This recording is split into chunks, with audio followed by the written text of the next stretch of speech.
Here are 3 Rubik's Cube patterns to help impress all of your friends. Let's go. This pattern we are going to be doing is the checkerboard pattern. To do this, turn every middle layer from the side, top, and the middle to make this pattern.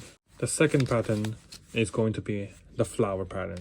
To do this, turn the middle layer once, 2, 3, and 4 times.